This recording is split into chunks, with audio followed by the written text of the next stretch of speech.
بسم اللہ الرحمن الرحیم۔ رحم رحمان سے مشتق ہے، جو کوئی اس کو ملائے گا رحمان سے ملے گا، جو کوئی اسے قطع کرے گا رحمان سے قطع کرے گا۔ نیک خو اور خوش خلق صائم الدہر اور قائم اللیل کا درجہ پاتا ہے۔ جس کو سلامت رہنا اچھا لگے وہ سکوت لازم پکڑے، اور چاہیے کہ تیرا گھر تجھ کو گنجائش کرے۔ مومن کی زبان دل سے پیچھے رہتی ہے، یعنی بولنا چاہتا ہے تو دل میں سوچ لیتا ہے تب زبان سے نکالتا ہے۔ جب کوئی تم کو دعا دے تو تم بھی دعا دو، اس سے بہتر یا وہی۔ سخی کا کھانا دوا ہے اور بخیل کا کھانا مرض۔ زیادہ گوئی سے بڑھ کر انسان کے لیے کوئی چیز بری نہیں۔ نہ نقصان اٹھانا چاہیے اور نہ ہی نقصان پہنچانا۔ میں اور میری امت کے پرہیزگار لوگ تکلف سے بری ہیں۔ سخی گناہگار اللہ تعالیٰ کے نزدیک بخیل عابد سے اچھا ہے۔ آگ خشک لکڑی میں اتنی جلدی نہیں لگتی جتنی غیبت بندہ کے حسنات کو خشک کرتی ہے۔ لوگوں میں سے برا وہ ہے جس کی تعظیم اس کے شر کے خوف سے کی جائے۔ بہتر وہ ہے کہ دیر میں خفا ہو اور جلد مان جائے، اور بدتر وہ ہے کہ جلد غصہ ہو اور دیر میں راضی ہو۔ دنیا اس کا گھر ہے جس کا گھر نہ ہو، اس کا مال ہے جس کا مال نہ ہو۔ اسے وہ جمع کرتا ہے جسے عقل نہ ہو، اس پر وہ عداوت کرتا ہے جسے علم نہ ہو۔ وہ حسد کرتا ہے جس کو سمجھ نہ ہو، اور اس کے لیے وہ کوشش کرتا ہے جسے یقین نہ ہو۔ دنیا کی کوئی چیز تیرے پاس نہ ہو، لیکن یہ چار چیزیں ہوں تو تجھے ضرر نہیں: راست گفتاری، حفظ امانت، خوش خلقی اور غذائے حلال۔ دنیا حلال بھی عذاب ہے، مگر یہ حرام کی نسبت خفیف ہے۔ جو میانہ روی اختیار کرتا ہے وہ مفلس نہیں ہوتا۔ آدمی کے دوست تین ہیں، ایک تو قبض روح تک ساتھ رہتا ہے، دوسرا قبر تک، تیسرا قیامت تک۔ قبض روح تک کا ساتھی تو مال ہے، قبر تک کے ساتھی اس کے گھر والے، اور قیامت تک کے ساتھی اس کے اعمال ہیں۔ عمل بقدر طاقت کرو، اللہ تعالیٰ کی قسم اللہ ملول نہیں ہوتا، تم ہی ملول ہو جاؤ گے۔ کارہائے زندگی کو پائیدار سمجھ کر اور کارہائے آخرت کے وقت یہ خیال کر کہ کل ہی موت کا سامنا ہے۔ کوئی فقیر اور غنی ایسا نہیں جس کو قیامت میں یہ تمنا نہ ہوگی کہ دنیا میں اس کو بقدر قوت یعنی گزارا کے لائق دیا جاتا۔ جب اللہ کو کسی کی ہلاکت منظور ہوتی ہے تو سب سے پہلے خود رائے کی خودرائی اس کو برباد کر دیتی ہے۔ جو دنیاوی حیثیت میں تجھ سے زیادہ ہے اس کو مت دیکھ کہ ناشکری پیدا ہوگی۔ دست بالا یعنی سخی کا ہاتھ دست زیریں یعنی سائل کے ہاتھ سے بہتر ہے۔ جو شخص اللہ تعالیٰ کی ناراضگی لوگوں کی رضامندی میں چاہتا ہے، اللہ تعالیٰ اس کو لوگوں ہی کے حوالے کر دیتا ہے۔ اللہ تعالیٰ کے نزدیک دو قطروں سے زیادہ کوئی قطرہ پسندیدہ نہیں: ایک آنسو کا قطرہ جو اللہ کے خوف سے نکلا ہو، دوسرا خون کا قطرہ جو اللہ کے راستے میں گرا ہو۔ بخل اور ایمان ایک دل میں جمع نہیں ہو سکتے۔ جو کسی قوم سے مشابہت پیدا کرتا ہے اسی میں ہے۔ اللہ تعالیٰ فرماتا ہے، میں اپنے بندہ کے گمان کے ساتھ ہوں۔ آخر زمانہ میں تم یہود و نصارہ کے قدم بقدم چلو گے، یہاں تک کہ ان میں سے کوئی پہاڑ کے سوراخ میں جا بیٹھا ہوگا تو تم بھی اس کی تقلید میں پہاڑ کے سوراخ میں جا بیٹھو گے۔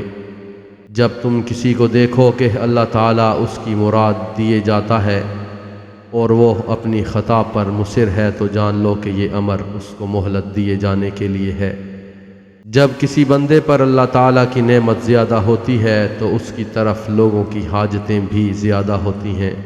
اگر وہ ان سے سستی برتتا ہے تو اس نعمت کے کھونے کے درپے ہوتا ہے۔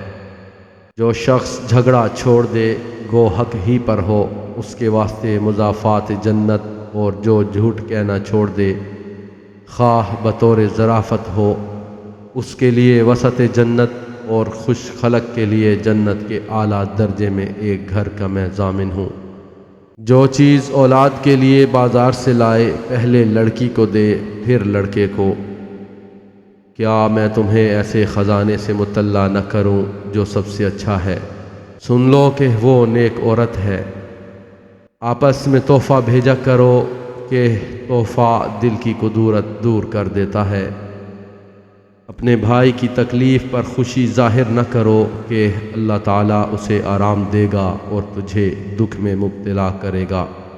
حاکم عادل کی تعظیم کرنا اللہ کی تعظیم میں داخل ہے۔ ایسی نعمت کسی کو بھی نہیں ملی جو صبر سے بہتر اور بڑی ہے۔ جس نے لڑنے کی غرض سے تلوار اٹھائی اور پھر اسے اپنے ارادہ سے باز آ کر میان میں رکھ لی، اس پر مواخذہ نہیں ہے۔ ایک بیٹی والا رنجور، دو بیٹیوں والا گراں بار اور تین والے کی مدد کرو، اے مسلمانوں، کہ وہ جنت میں میرا ہمسایہ ہوگا۔ لوگ ہرگز ہلاک نہیں ہوں گے جب تک کہ ان کے اعمال بد کی وجہ سے ان کی جانوں پر حجت قائم نہ ہو۔ دعویٰ کی شہادت پیش کرنا مدعی کے ذمہ ہے، اور اس سے انکار کی صورت میں قسم کھانا مدعا علیہ کے ذمہ ہے۔ حلال چیزوں میں کوئی چیز اللہ تعالیٰ کے نزدیک ایسی بری نہیں جتنی طلاق۔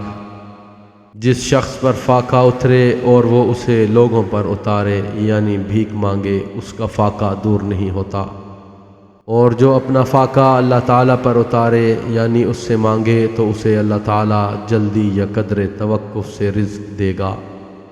جب کوئی حاکم تجسس و تحقیقات کرے اور حق بات پا جائے تو اسے 2 اجر ملیں گے، اور اگر تجسس کرے اور غلطی کھا جائے تو اس کے لیے تجسس کا 1 ہی اجر ملے گا۔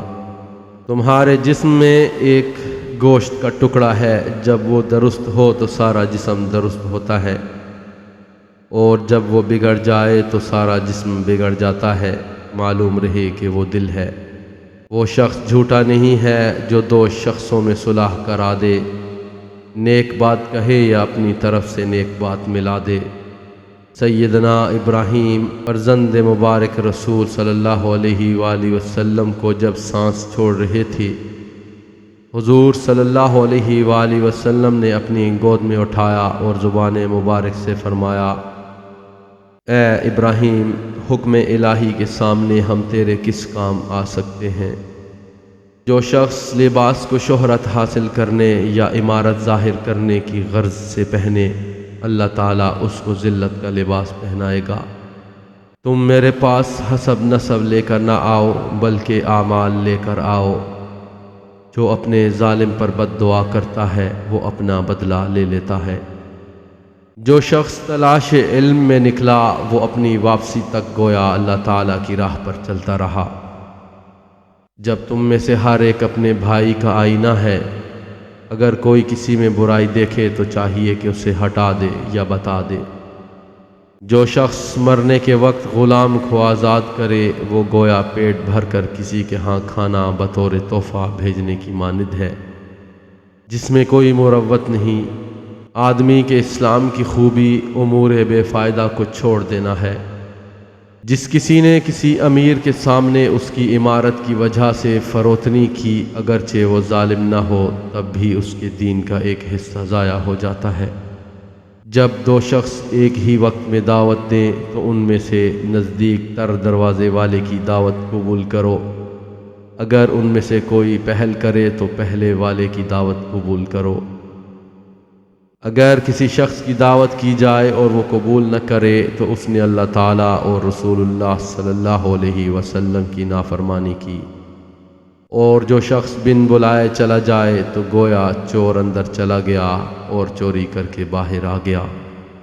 کوئی آقا اپنے غلام سے یہ نہ کہے کہ میرا غلام یا میری لونڈی یا میرا خادم، اور نہ خادم آقا کو یہ کہے کہ میرا رب یعنی پالنے والا یا پالنے والی، بلکہ آقا کہے میرا جوان یا میری جوان یا میری جوان عورت، اور خادم کہے میرا سردار یا میری سردارنی، کیونکہ تم سب مملوک ہو اور سب کا رب وہی عزت و جلال والا ہے۔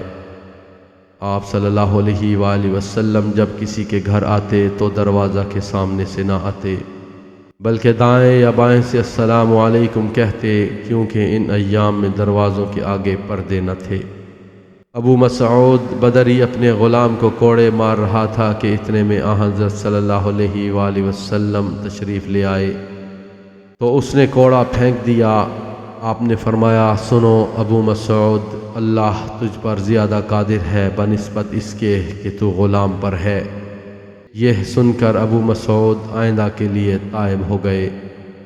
آپ صلی اللہ علیہ وآلہ وسلم نے اس چھت پر سونے سے منع فرمایا جس پر پردے نہ ہوں۔